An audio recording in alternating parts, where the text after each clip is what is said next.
Welcome to another deep dive. This time into a topic that might feel kind of like, well, recent history, but also ancient history, all at the same time. Yeah, I can see The that. subprime mortgage crisis. A lot of you have asked for a breakdown of this whole thing. You want to know what caused it, obviously, Of course. and what were all the consequences. That's right. And why does it still matter today? Why are we even talking about this? Well, and it's fascinating because even though, the worst of it happened back in, the late 2000s, 15 years ago, the effects are rippling through our financial systems still today. Our policies, even how we think about just buying a house, owning a home. Yeah. And we're using excerpts from Wikipedia's subprime mortgage crisis page as our main source today. Okay. And did you know that this crisis led to trillions with a T, Wow. of dollars in losses globally? Yeah, it's a huge number. I mean, we're talking about a financial earthquake that shook the entire world. Yeah. And get this, the U.S. government actually ended up making a profit from the bailout measures. That's right. Yeah. And to understand how we got there, we need to define what this even was, the subprime mortgage crisis, in a way that goes beyond just like a simple explanation. Right. Yeah. Yes, it involved the bursting of the U.S. housing bubble, around 2006. But the scale of this is what makes it so significant. Like, think about this. Major institutions like Lehman Brothers, right? A cornerstone of finance, of the financial world, Oh, yeah. collapsed in 2008. Yeah. Completely collapsed. And that practically froze the flow of credit globally. Yeah. It's hard to grasp the magnitude of that kind of collapse. Mhm. So for, regular people, what did that actually mean? For individuals, for families, what happened? So the U.S. economy lost almost 9 million jobs. Wow. That's almost 6% of the entire workforce. Yeah. And it took years for the job market to recover. And it wasn't just jobs. Household net worth decreased by almost $13 trillion. Oh, my gosh. That's a 20% drop. And these weren't just, abstract numbers. These were real people losing their livelihoods, their homes, everything. This is painting a very, very stark picture. Yeah.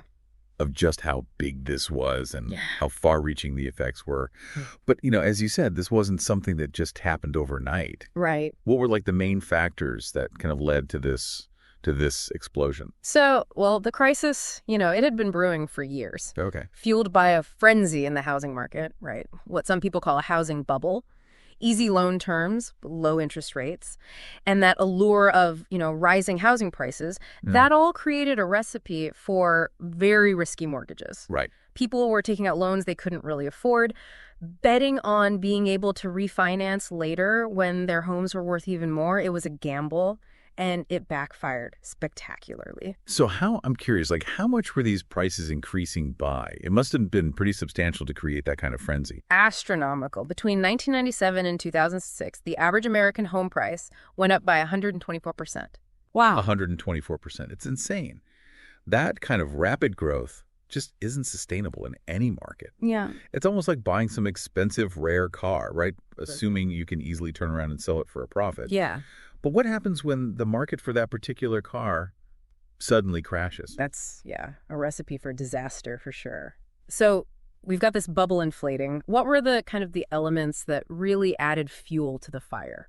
Two key elements here, I think. Yeah. The rise of mortgage-backed securities, Okay. or MBS, Yeah.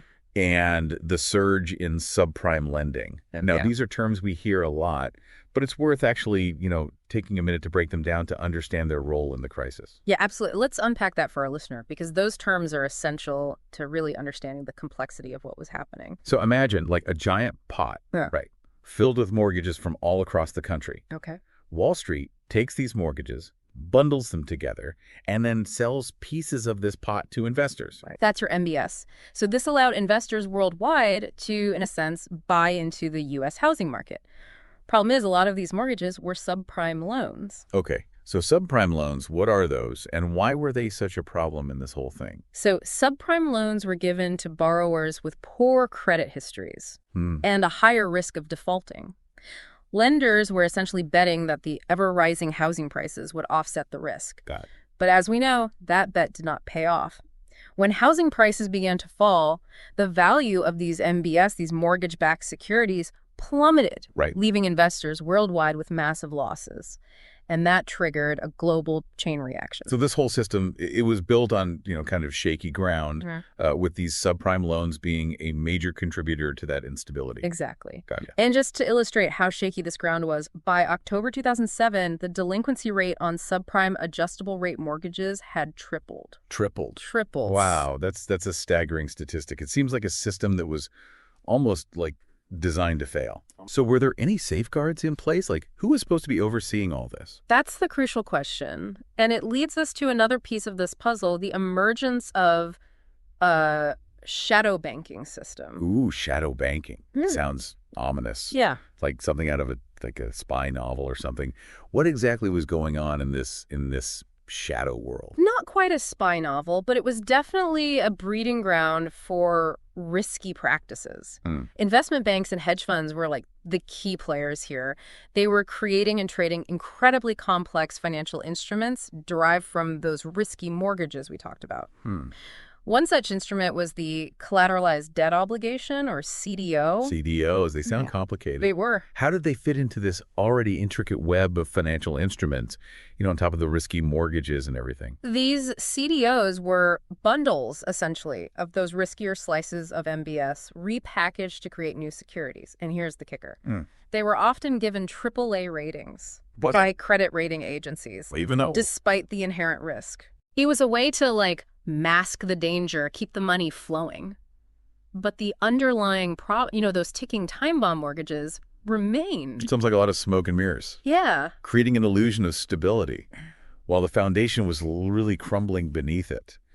So was greed a factor in all this? Were people just turning a blind eye to the potential consequences, just trying to make a quick buck? Unfortunately, yeah, greed played a huge role. Wall Street traders were incentivized to focus on those short-term gains and huge bonuses, ignoring the long-term health of their firms and the potential for a catastrophic collapse. We've got a housing bubble fueled by risky lending practices, complex financial instruments obscuring all the dangers, and Wall Street driven by short-term profit.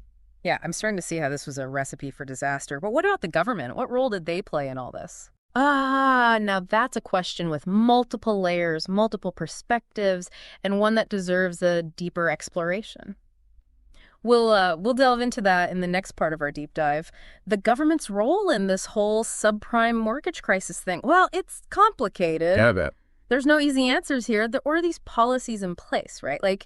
Intended to make homeownership more accessible, like the Community Reinvestment Act. Okay. Which was designed to, prevent discrimination in lending practices. That sounds like a good thing. Right, on the surface. Yeah. So the concern was that in trying to, expand access to loans, it might have unintentionally encouraged lenders to, lower their standards a little bit, leading to more of those risky mortgages. So, good intentions, but maybe some negative ripple effects. Yeah, it's a classic example of that. How a well-intentioned policy can sometimes have these unforeseen consequences, especially in a system as complex as the housing market. Right. And then there's the involvement of Fannie Mae and Freddie Mac, those government-sponsored enterprises that were, deeply entangled in the mortgage market. They were under pressure to increase those affordable housing loans. Right. But also facing competition from, those Wall Street giants we talked about earlier.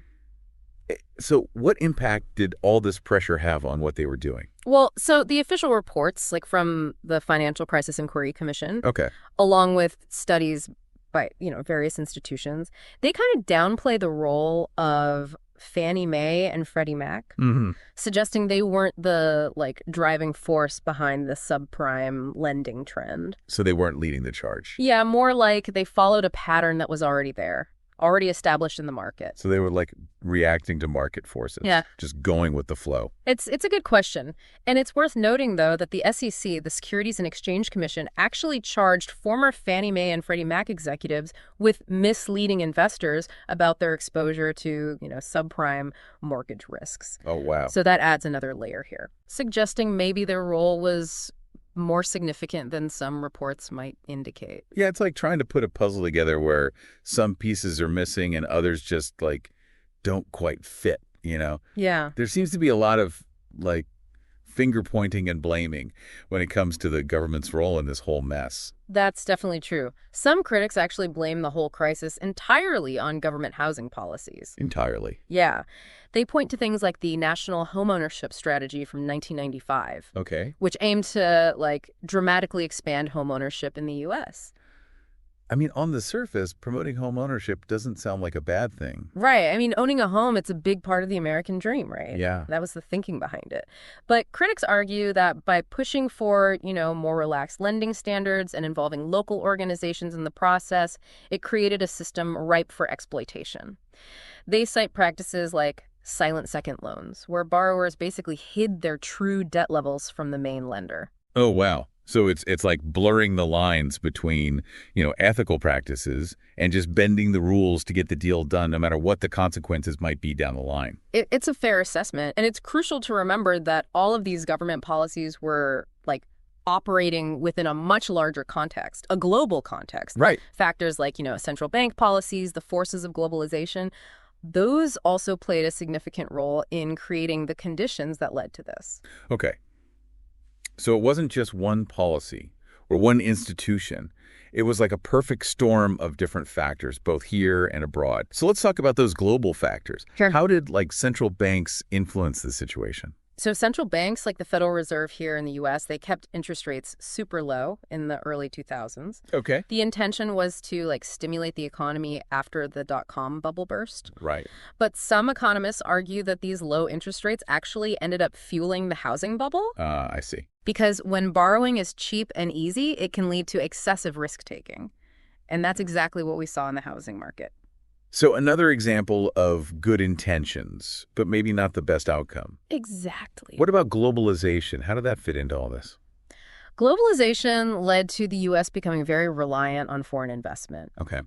particularly from countries with high savings rates like China. Right. So this huge influx of foreign capital, it just further inflated that credit bubble, creating this situation where the U.S. economy was increasingly vulnerable to, any shocks in the global financial system. So we've got low interest rates, easy access to credit, tons of foreign money pouring in. Yeah. Yeah, sounds like a pretty volatile mix. It was, and the bubble started to deflate in 2006. Housing prices, which had been, steadily climbing, they started to fall. And as they did, the value of those mortgage-backed securities, those MBSs we talked about, they plummeted. Right. Financial institutions started to realize how big their losses actually were, and panic set in. The TED spread, which is like a key indicator of credit risk, it widened dramatically, signaling a growing lack of trust in the financial system.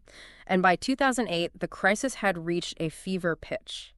It must felt like watching a slow-motion train wreck, just knowing this catastrophic collision was inevitable. It was a tense time, that's for sure. Bear Stearns, a major investment bank, collapsed in March 2008, had to be bailed out by J.P. Morgan Chase. Wow. Then in September 2008, Fannie Mae and Freddie Mac were placed under government conservatorship after those massive losses on risky mortgages. But the real shockwave, the event that really shook the global financial system, was the bankruptcy of Lehman Brothers. Yeah, that was when it became front page news. Absolutely. Everyone was talking about it. So what happened? What were the immediate consequences of that? Well, Lehman's bankruptcy triggered a global credit freeze. Oh, wow. Banks were terrified they wouldn't be repaid, so they just stopped lending to each other. Businesses couldn't get loans. The whole economy just ground to a halt. Oh, my God. In the U.S., unemployment went through the roof. Housing prices fell by as much as 30%. The stock market went into free fall. It felt like the entire financial system was teetering on the brink of collapse. I can only imagine the level of fear and uncertainty that must have been gripping the entire world. Mm-hmm. So what did governments and central banks do to try and stabilize things? They took unprecedented measures. Okay. Some of them quite controversial. The U.S. government implemented TARP, the Troubled Asset Relief Program, Okay. authorizing a massive $700 billion to bail out financial institutions and try to, steady the ship. $700 billion, that's an insane amount of money. What was the public's reaction to that? To such a huge bailout? It was highly controversial, to say the least. Yeah. Many people felt it was unfair to use taxpayer money to rescue the very institutions that had, helped create this mess. Right. They argued those institutions should be held accountable for their risky practices. And the burden shouldn't fall on everyday citizens. So it was like a no-win situation. Yeah. A choice between like potentially catastrophic consequences and a solution that many people saw as just completely unfair. Yeah, tough spot. What about central banks? What did they do? Yeah, what actions did they take? Central banks around the world took equally dramatic steps. They slashed interest rates to historic lows Wow. and pumped trillions of dollars into the financial system through a process known as quantitative easing. Okay. The goal was to inject liquidity into the markets, encourage lending, and try to, restore some confidence in the system. So those were massive interventions, things that had never been done before on that scale. Exactly. But while that aimed to like stabilize the financial markets, what about the people who were caught in the middle? What happened to those who lost their jobs, their homes, their savings? Yeah, that's an important part of this story, and one that often gets overshadowed by, the whole financial markets and bailouts narrative. Millions of families lost their homes to foreclosure. The unemployment rate jumped to double digits. Countless individuals and families were left struggling with long-term unemployment, depleted savings, real financial hardship. Yeah, for so many people, it must feel like the American dream had just turned into a nightmare. Yeah. What was the impact on different generations long term? Yeah. Did this crisis shape their views on the economy, their own financial futures? Absolutely. Millennials who were, coming of age during and after the crisis, they were hit hard. Mhm. They entered the workforce in the middle of this economic turmoil, facing a terrible job market, often burdened with student loan debt. This experience, it shaped how they viewed traditional financial goals, like buying a home, Right. which used to be seen as a cornerstone of the American dream. But now, for many, it was seen as a potential burden, a risk they weren't willing to take. And this shift in attitudes had a big impact on the housing market, too, contributing to slower growth and a more cautious approach to buying a home. It's amazing how one event can completely reshape an entire generation's outlook on like major life decisions, financial goals. Yeah. But eventually the U.S. economy did recover, right? It did. The recovery was slow and painful, but it did happen. Several factors played a role. Okay.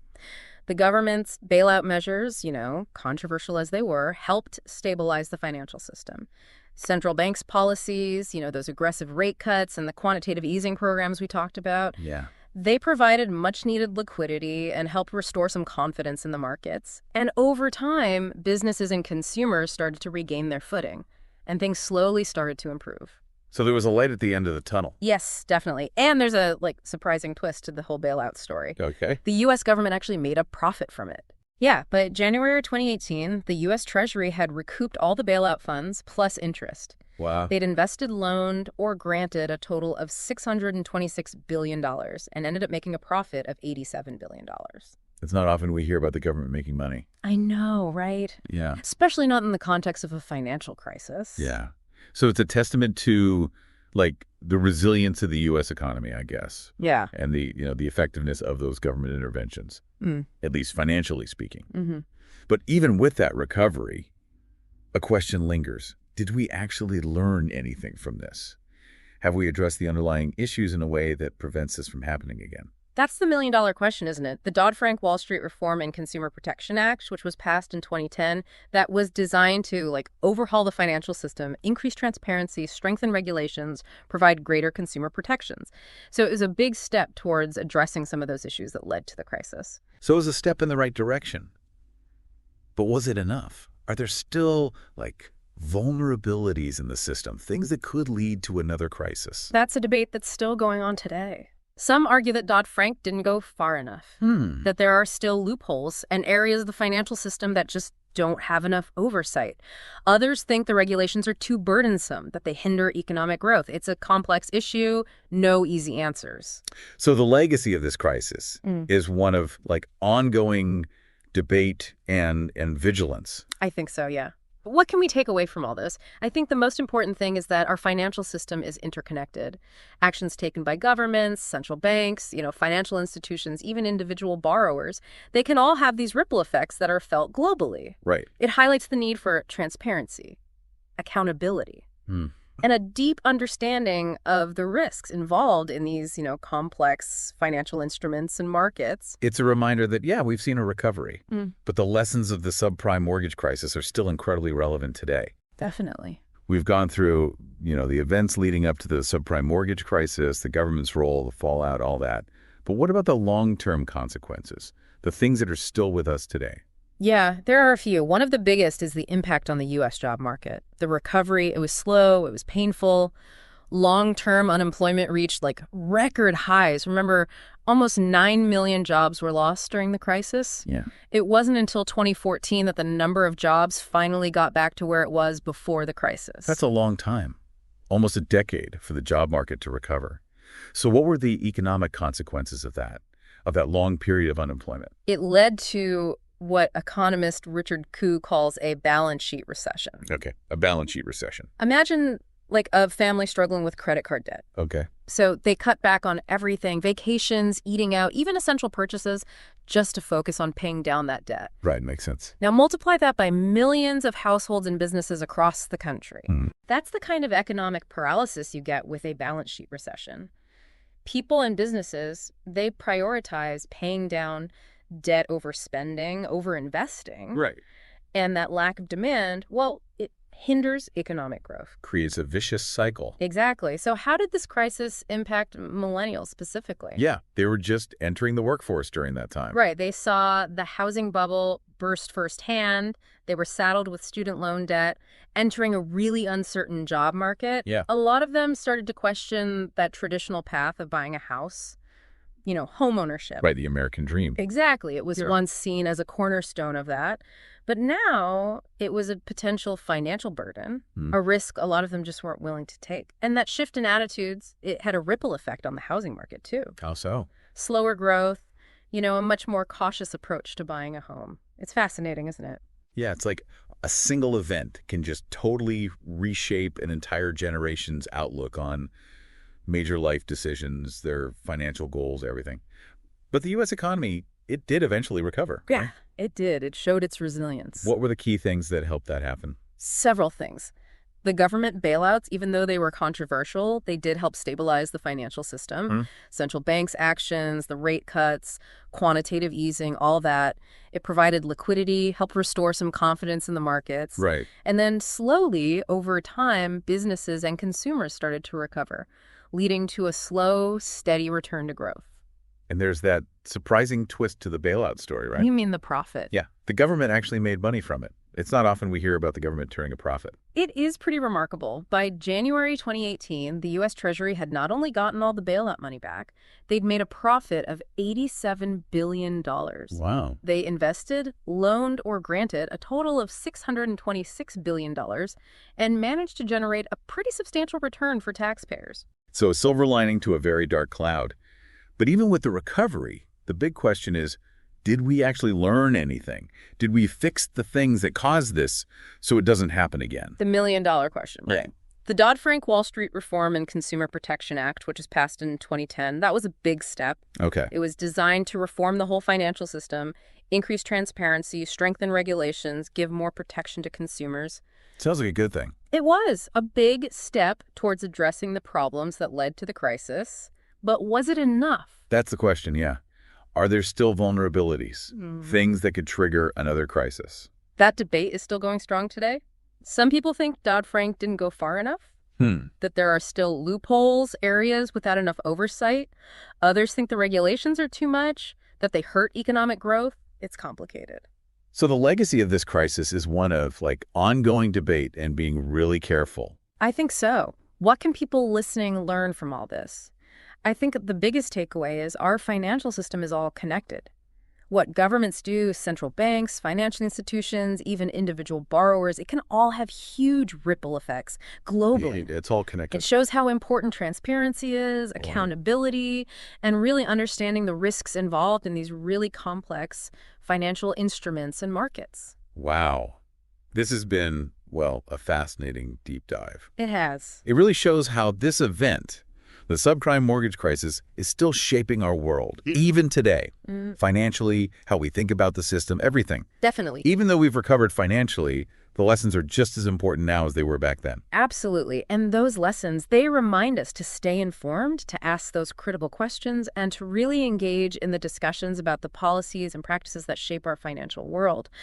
The subprime mortgage crisis is a cautionary tale for sure. But it also shows how resilient we are, how we can recover and reform. Thank you for taking us through this deep dive. And for everyone listening, keep exploring this topic. There are tons of books, documentaries, articles, all sorts of stuff that go deeper into this, into the subprime mortgage crisis and what it all means. Stay curious, stay informed, and until next time, happy deep diving.